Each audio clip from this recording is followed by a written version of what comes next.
स्वागत है आपका बड़ी खबर में और मैं हूं आपके साथ अदिति।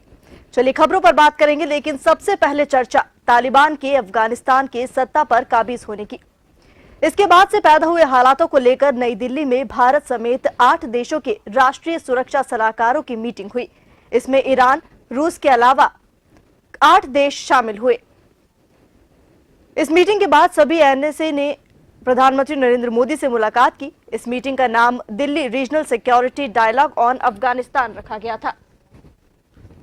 बता दें, मीटिंग में सभी देशों ने अफगानिस्तान के मौजूदा हालातों पर चिंता जताई और कहा कि वहां से आतंक और ड्रग्स की तस्करी को रोका जाना चाहिए।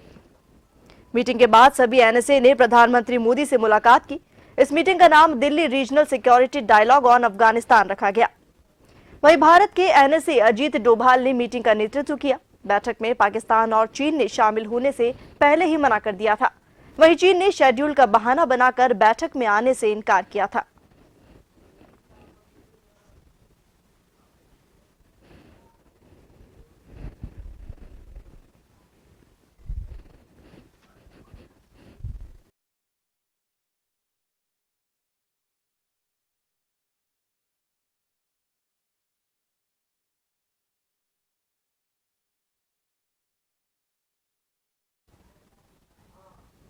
वहीं ज्यादा बातचीत के लिए हमारे साथ विदेशी मामलों के जानकार किरोड़ी सिंह जी हमारे साथ फोन लाइन से जुड़ गए हैं।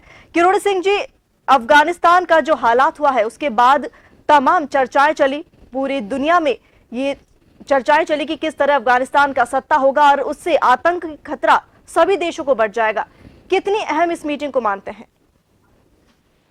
देखिए, हमारे जो दिल्ली में मीटिंग हो रही है रीजनल सिक्योरिटी डायलॉग की, ये तालिबान का सत्ता में आने से पहले भी मीटिंग हुई है। ये तीसरा वर्जन है, तीसरी मीटिंग हो रही है जी।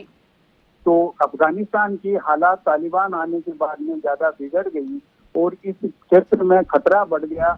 इसलिए ये तीसरी मीटिंग है, ज्यादा और भी ज्यादा महत्वपूर्ण होगी।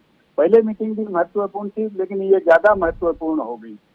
तो ऐसी स्थिति में पूरा क्षेत्र है, इसमें अफगानिस्तान में जिस तरह तालिबान की सत्ता आई है और जैसा उनका दृष्टिकोण है, उससे केवल इस आसपास के देशों को नहीं, पूरी दुनिया को खतरा है।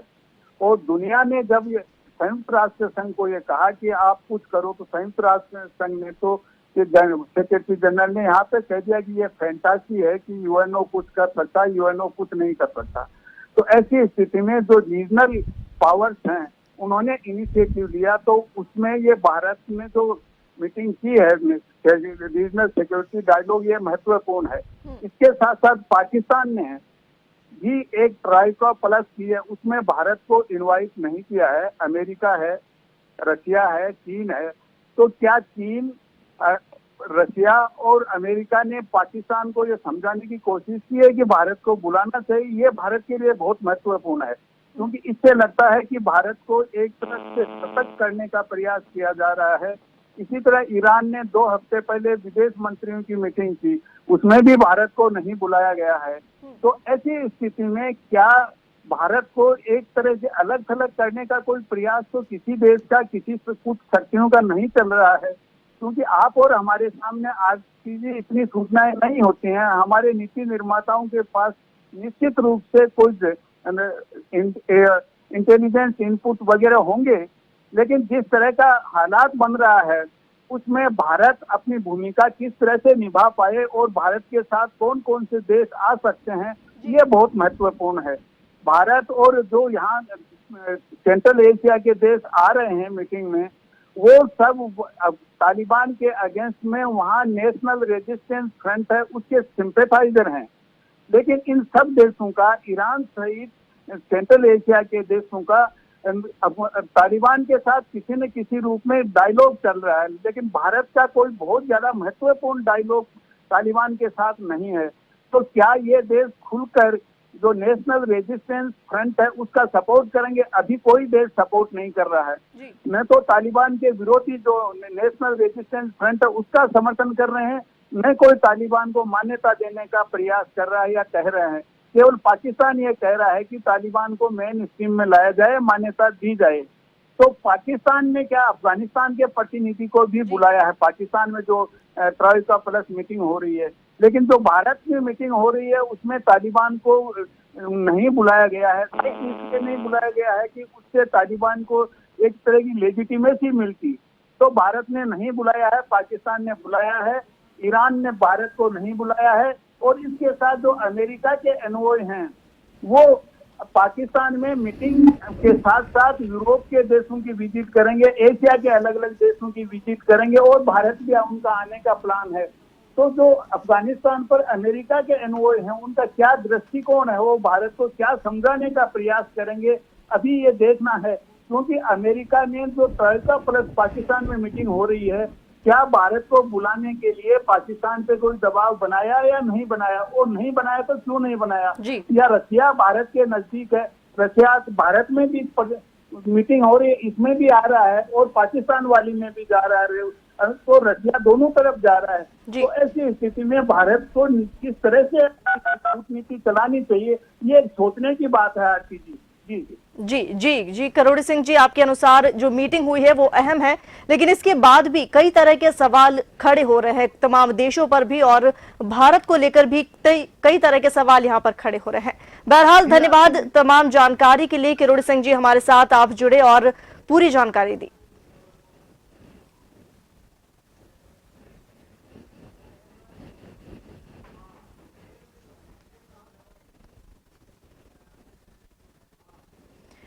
वहीं देश भर के 5 राज्यों में विधानसभा चुनाव को लेकर सभी राजनीतिक दल अपनी अपनी तैयारियां तेज कर चुके हैं। उत्तर प्रदेश की बात करें तो विधानसभा चुनाव में महिलाओं को 40% टिकट देने का ऐलान कर चुकी कांग्रेस महासचिव प्रियंका गांधी ने भी ऐसा ऐलान किया है।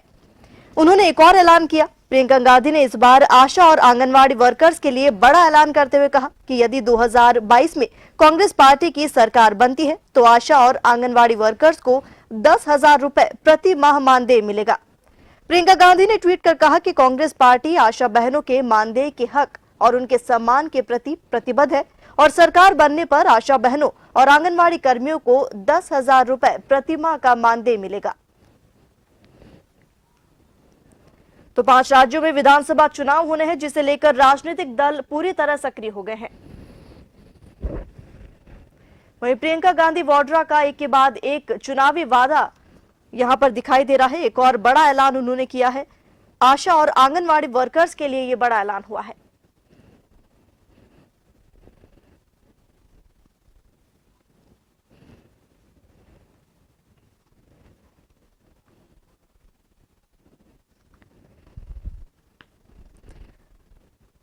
इससे पहले प्रियंका गांधी महिलाओं को 40% टिकट देने का ऐलान कर चुकी है।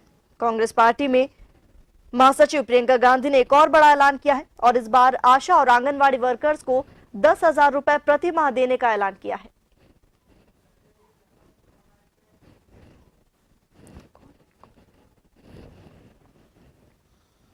वहीं ज्यादा जानकारी के लिए हमारे संवाददाता सत्यजीत हमारे साथ फोन लाइन पर जुड़ गए हैं। सत्यजीत, कांग्रेस की तरफ से प्रियंका गांधी ने एक और बड़ा ऐलान कर दिया है। महिलाओं को साधने का तैयारी कह सकते हैं कांग्रेस की। जी बिल्कुल, आपको बताना चाहेंगे पूरी तरह से उत्तर प्रदेश जैसे चुनाव करीब आ रहा है, पूरी राजनीतिक जो पार्टियां हैं वो एक्टिव मोड में आ गई हैं। एक्टिव मोड में कह लीजिए या फिर दूसरे लफ्जों में कहा जाए कि पूरी तरह से अलर्ट मोड में। तो या नहीं कहीं ना कहीं, तो अगर बात करें कांग्रेस की, देश की जो नंबर 1 पार्टी जो थी कांग्रेस, उत्तर प्रदेश में प्रियंका गांधी ने पूरी तरह से मोर्चा संभाल रखा है। प्रियंका गांधी ने यहाँ पे कुछ अभी हाल ही में कुछ दिन पहले ही इन्होंने ऐलान कर दिया था कि 40% जो सीट है वो उत्तर प्रदेश में महिलाओं को दी जाएगी। और अब पूरी तरह से कांग्रेस एक्टिव दिख रही है। जी सत्यजीत, एक इससे पहले 40% महिलाओं को टिकट देने का वादा और अब आशा और आंगनवाड़ी केंद्रों के कर्मियों को 10,000 रुपए प्रतिमाह का मानदेय, क्या समझ सकते हैं? जी बिल्कुल, कहीं ना कहीं ये पूरी तरह से चुनावी घोषणा है। चुनावी घोषणा पत्र उन्होंने जो प्रतिज्ञा जो उन्होंने ली थी, 7 प्रतिज्ञाओं में से ये एक और प्रतिज्ञा इन्होंने आज घोषणा कर दी है कि 10,000 मानदेय आंगनवाड़ी महिलाओं को दिया जाएगा। साथ ही साथ एक बात और खास है कि 5,000 नुक्कड़ सभाएं करेगी कांग्रेस आने वाले दिनों में। 32,000 किलोमीटर ये पद यात्रा निकालेंगी।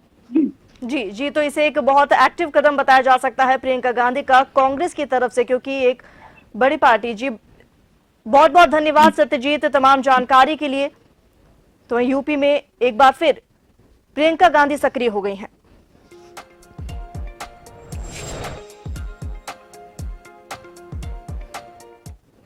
वहीं बात कर लेते हैं छठ पूजा की। छठ एकमात्र ऐसा पर्व है जिसमें उदयमान सूर्य के साथ ही अस्ताचलगामी सूर्य को भी अर्घ्य दिया जाता है।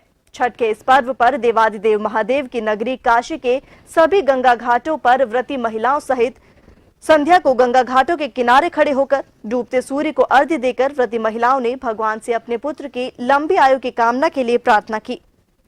षष्ठी की संध्या को गंगा के घाटों पर महिलाएं उमड़ी। वहीं संपूर्ण निष्ठा और भक्ति से की जाने वाली पूजा को छठ मैया जरूर स्वीकार करती हैं, साथ ही फल प्रदान करती हैं।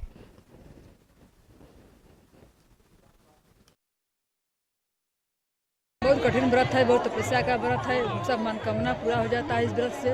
पहले दिन लौकी भात सुराया जाता है, दूसरे दिन खीर पूड़ी, तीसरे दिन 24 घंटा का। हाँ, कल पारण हम लोग का हो जाएगा जी। मेरा जल व्रत सुख शांति पूरा परिवार एकता बने रहे, घर में सुख शांति बने रहे। पति पत्नी 12 साल हो गया हमको व्रत रहते। 3 दिन का व्रत होता है।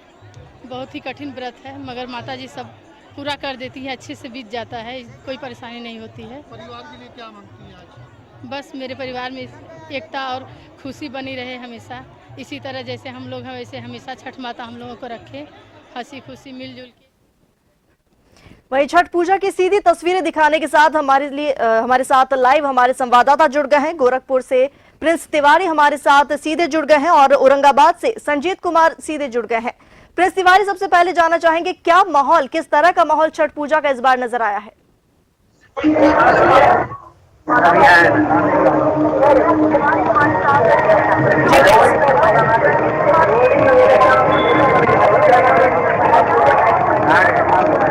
आवाज मुझे नहीं जा रही। जी बिल्कुल, गोरखपुर में जिस तरीके से छठ पर्व का जो माहौल है वो कहीं ना कहीं पिछले साल से इस बार का जो माहौल है वो काफी ज्यादा एक अच्छे की बात है कि पिछले साल कोविड का संक्रमण चल रहा था, इसकी वजह से गोरखपुर में इसका एक बेअसर देखने को मिल रहा था। भीड़ की संख्या जितनी भीड़ थी वो भीड़ देखने को नहीं मिल रही थी, लेकिन इस बार का जो छठ का पर्व रहा वो कहीं न कहीं एक ऐतिहासिक पर्व रहा। लोगों ने बढ़ चढ़ कर छठ पूजा में हिस्सा दिया, चाहे महिलाएं हो या पुरुष।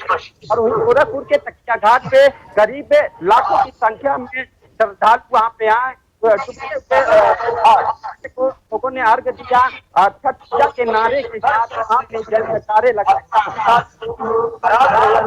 जी, इसके साथ हमारे साथ औरंगाबाद से भी हमारे संवाददाता संजीत कुमार जुड़ चुके हैं। संजीत, कोरोना काल के बाद ये पहली बार है जब छठ का इतना बड़ा आयोजन हो रहा है, किस तरह का उत्साह श्रद्धालुओं में है?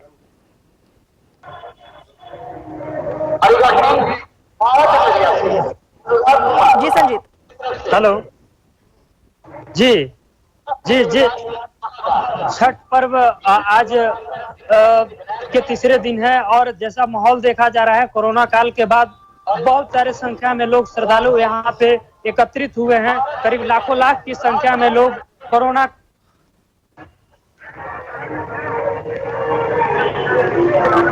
जी इस बीच संजीत से हमारा संपर्क नहीं हो रहा है। प्रिंस तिवारी, आपसे जानना चाहेंगे क्योंकि कोरोना काल के बाद 1-2 साल बाद लगभग इतनी बड़ी संख्या में श्रद्धालु एक साथ घाट पर मौजूद हैं, किस तरह की प्रशासनिक सुरक्षा यहाँ देखी गई और किस तरह का उत्साह लोगों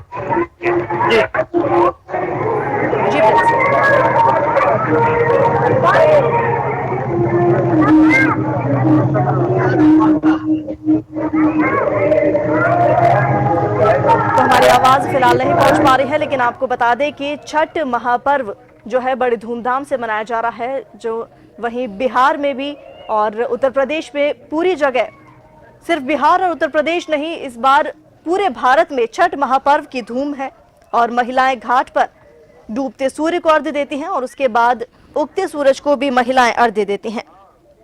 छठ के इस पर्व पर देवादिदेव महादेव की नगरी काशी के सभी गंगा घाटों पर व्रती महिलाएं मौजूद हैं और अपने पुत्र की लंबी आयु की कामना के लिए ये प्रार्थना करती हैं और व्रती महिला सूर्य उपासना का ये महाछठ का पर्व मनाती हैं।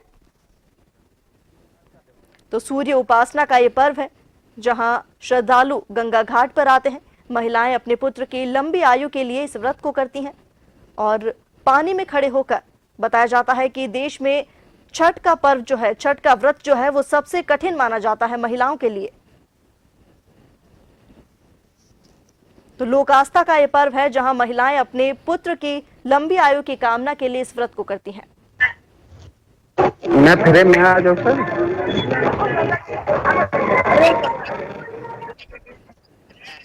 तो बता दें कि पहला अर्घ्य डूबते सूर्य को दिया जाता है और उसके बाद संपूर्ण निष्ठा और भक्ति से ये पूजा संपन्न होती है और उसके बाद उगते सूर्य के अर्घ्य के साथ इसे संपन्न माना जाता है।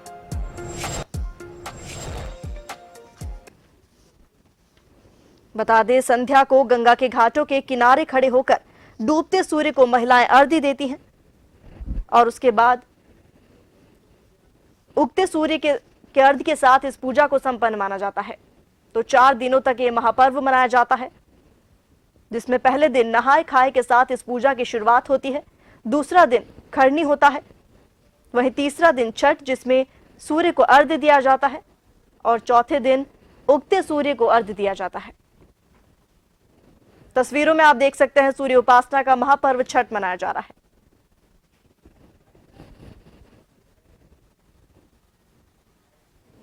तो फिलहाल बड़ी खबर में इतना ही। तमाम खबरों के साथ आपके सामने फिर हाजिर होंगे, तब तक के लिए नमस्कार।